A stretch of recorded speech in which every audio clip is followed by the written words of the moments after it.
Diabetic ഉള്ളവർക്കും weight loss ആഗ്രഹിക്കുന്നവർക്കും ഒക്കെ പറ്റിയിട്ടുള്ള ഒരു റാഗി സൂപ്പിന്റെ റെസിപ്പിയാണ് ഇവിടെ കാണിക്കാൻ പോകുന്നത്.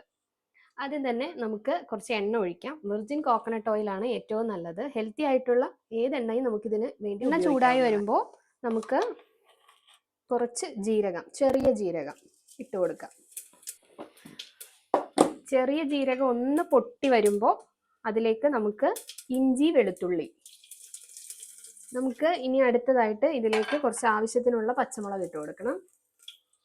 പച്ചമുളകിന്റെ ഒപ്പം തന്നെ നമുക്ക് സബോള. ഇനി നമ്മൾ അടുത്തായിട്ട് ചേർക്കുന്നത് ക്യാരറ്റ് ആണ്. ചെറുതായിട്ട് അരിഞ്ഞു വെച്ചിട്ടുള്ള ക്യാരറ്റ്, പിന്നെ ചെറുതായിട്ട് അരിഞ്ഞു വെച്ചിട്ടുള്ള ബീൻസ്. നന്നായിട്ടൊന്ന് മിക്സ് ചെയ്ത് കൊടുക്കാം. ഇതിലേക്ക് നമ്മൾ പച്ച മട്ടറും കൂടി ആഡ് ചെയ്ത് കൊടുക്കുന്നുണ്ട്.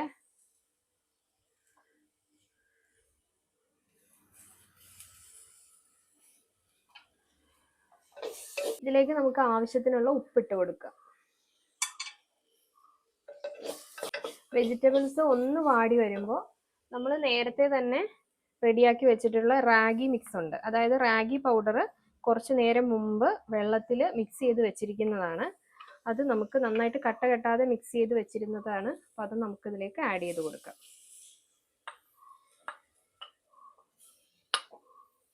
ആവശ്യത്തിനായിട്ടുള്ള വെള്ളം ചേർത്ത് കൊടുക്കണം. ശേഷം നന്നായിട്ടൊന്ന് മിക്സ് ചെയ്യണം. ഇതിൻ്റെ കൂടെ തന്നെ നമുക്കിത് തിളച്ച് വരുമ്പോൾ കുരുമുളക് പൊടി വിതറി കൊടുക്കാം. ഇപ്പം നമ്മുടെ സൂപ്പിൻ്റെ ഒരു കൺസിസ്റ്റൻസി ആയിട്ടുണ്ട്. ഈ ഒരു സമയത്ത് നമുക്ക് ഉപ്പ് നോക്കിയിട്ട് ഉപ്പ് വേണമെന്ന് തോന്നുവാണെങ്കിൽ ഉപ്പ് ആഡ് ചെയ്ത് കൊടുക്കാം. ഈ ഒരു സമയത്ത് തന്നെ നമുക്ക് കുറച്ച് ഫ്ലേവറിന് വേണ്ടിയിട്ട് മല്ലിയിലയാണ് തൂക്കി കൊടുക്കുന്നത്. തീ ഓഫ് ചെയ്തതിന് ശേഷം ചെറിയൊരു നാരങ്ങയുടെ കഷ്ണം എടുത്ത് ഒന്ന് പിഴിഞ്ഞ് അതിലേക്ക് ഒഴിച്ചു കൊടുക്കുക.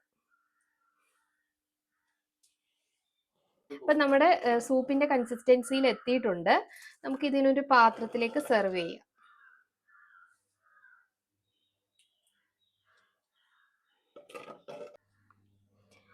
വളരെ ഹെൽത്തി ആയിട്ട് ഉണ്ടാക്കിയെടുക്കാൻ പറ്റിയിട്ടുള്ള ഒരു റാഗി സൂപ്പാണ്.